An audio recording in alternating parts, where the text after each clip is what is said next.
Friends, in the contemporary global order, power and violence, which are not synonymous at all but are used together.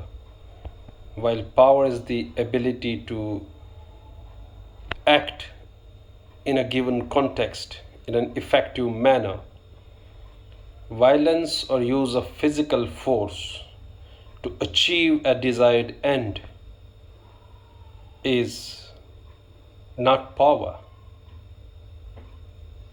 And in the contemporary global order, it is pretty difficult now to be on the right side of the history. Given the Israel Palestine issue at the moment, there are people who are divided across the globe on the issue. Who to support is a bigger concern among the people, and as Hannah Arendt talked about the concept, in fact, her chosen concept, that is the banality of evil. Sometimes common people are the cause of major evil on the earth, and common people's mistakes change the course of history. Lack of consensus is a bigger factor that matters today and is quite visible as far as Israel versus Palestine is concerned. Political polarization is the another factor because people are divided politically, and therefore what is conventional and what is unconventional, what to support and what not to, is a bigger confusion. Most important of all is the media influence, especially today when social media and other mainstream media is quite vibrant. And it is pretty difficult to discern the truth while there are so many conflicting sources of information. And friends, this can make it more difficult for people to determine which side of an issue is truly on the right side of history. It certainly is difficult, and media influence, especially today, is making it more difficult. And the consequences of being not wrong but right. We live in an era where there can be consequences for being on the right side of the history. And now, to be associated with unpopular ideas, ideologies, opinions, viewpoints comes with a risk.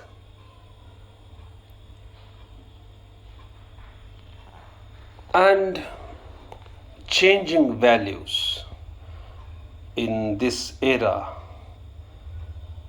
which has purely shaped the whole globe as a risk society, and in the times of liquid modernity, if I go by Zygmunt Bauman and by Hannah Arendt, who distinguishes between power and violence, it is literally difficult to be stuck to one set of values for quite long, because values are constantly changing given these circumstances.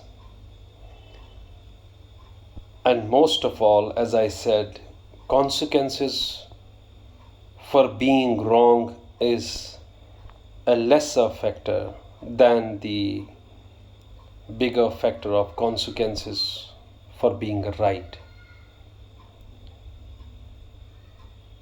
Settlers versus the locals.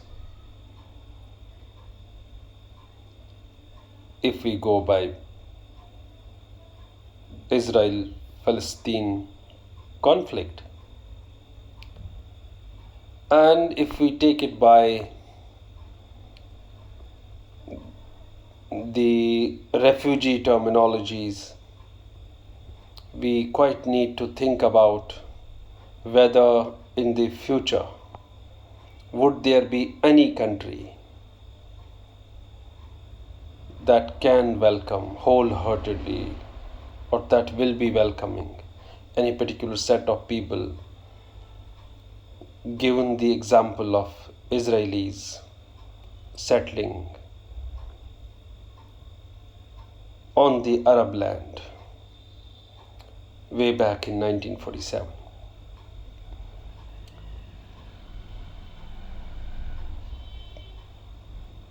There are so many things to deconstruct and understand and make a proper unbiased opinion about the conflict today. And thank God there is some credible media left worldwide. Even the papers, some of the authentic and honest media groups based in Israel only that are reflecting the truth.